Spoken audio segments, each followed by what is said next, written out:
Il y avait un jeune du temps de Omar ibn al-Khattab radiyallahu anhu qui était connu pour être pieux. Il était fervent dans l'adoration d'Allah subhanahu wa ta'ala, très attaché à la mosquée. Il y passait la plupart de son temps. Omar radiyallahu anhu l'aimait beaucoup. Son père était un vieillard, donc dès qu'il finissait Salat al-Isha, il retournait rapidement chez son père pour s'occuper de lui. Et entre la mosquée et sa maison, sa route passait devant la porte d'une jeune femme, qui à force de le voir passer tous les jours, tomba amoureuse de lui. Alors elle essaya de se faire remarquer, d'attirer son regard, mais ça ne marchait pas avec lui. Alors elle a commencé à l'appeler, à lui parler, mais ça n'avait pas l'effet qu'elle voulait. Alors elle a fini par se mettre sur son chemin à chaque fois qu'il passait. Un soir, il est passé près d'elle, et elle n'a cessé de l'attirer, jusqu'à ce qu'il la suivît. Elle a ouvert la porte de chez elle, elle est entrée, et il allait entrer. Il allait la suivre, mais juste avant, il s'est rappelé d'Allah subhanahu wa ta'ala. Il a senti le regard d'Allah subhanahu wa ta'ala posé sur lui, et il a repris conscience. Il s'est rendu compte que pendant quelques secondes, il avait succombé à la tentation. Il n'était plus lui-même, comme quelqu'un qui est ivre. Alors il s'est ressaisi. Et immédiatement, ce verset est venu sur sa langue. Innal ladhina taqaw idha massahum ta'ifun min ash-shaytani tadhakkaru fa idha hum mubsirun.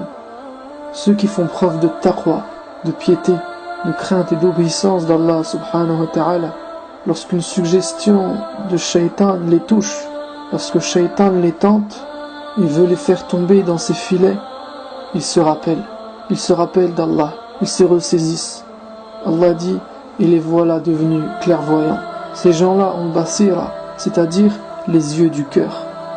Ils voient clair, ils voient avec leur cœur ce qui échappe à leurs yeux. Ils arrivent à esquiver Shaitan car ils se rappellent sans cesse d'Allah. Alors ils le voient venir de loin, et Shaitan ne peut rien faire contre ces gens-là. La jeune femme venait de franchir la porte de sa maison. Elle se retourne et voit qu'il ne l'a pas suivi, qu'il s'est arrêté, et il récitait ce verset comme quelqu'un qui était choqué.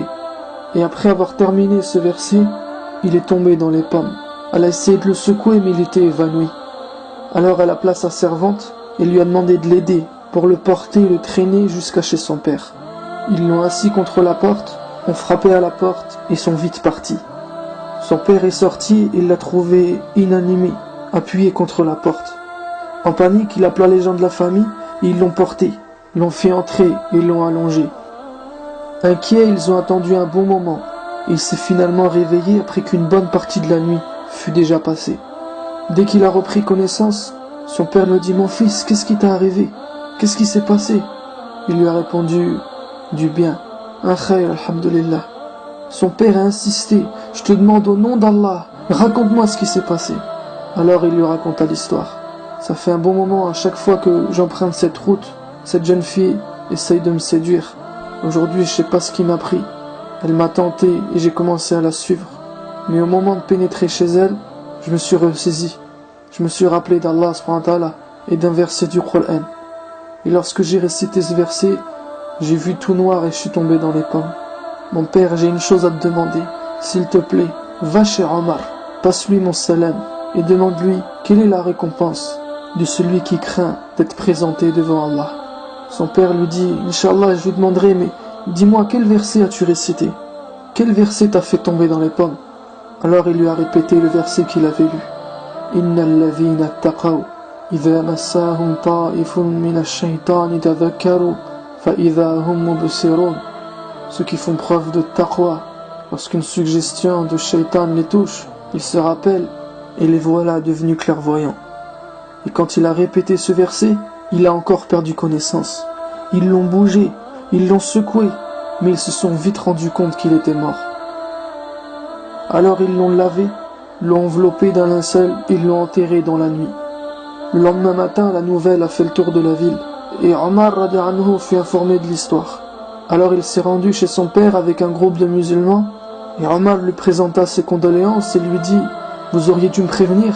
Pourquoi vous ne m'avez rien dit? Je serais venu assister à son enterrement. » Et son père lui dit « Amir al-Mu'minin, c'était la nuit, on voulait pas te déranger. Par contre, avant de mourir, il m'a demandé de te passer le salam et de te poser une question de sa part. Quelle est la récompense de celui qui craint de comparaître devant son Seigneur. Alors Omar lui dit « Emmène-moi à sa tombe ». Ils sont tous partis. Et quand ils arrivèrent, Omar se présenta devant et lui dit « Ya Fulan, waliman khafa maqama rabbihi jannatan ».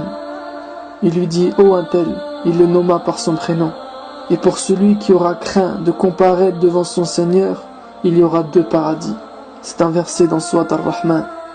Car celui qui a peur de rencontrer Allah en vue de ses péchés, celui qui a peur par humilité et pas par dégoût, forcément il va tout faire pour préparer cette rencontre au mieux.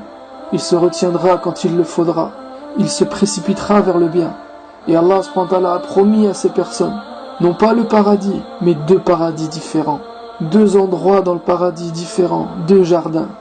Et Omar est parti jusqu'à sa tombe pour lui donner cette bonne nouvelle.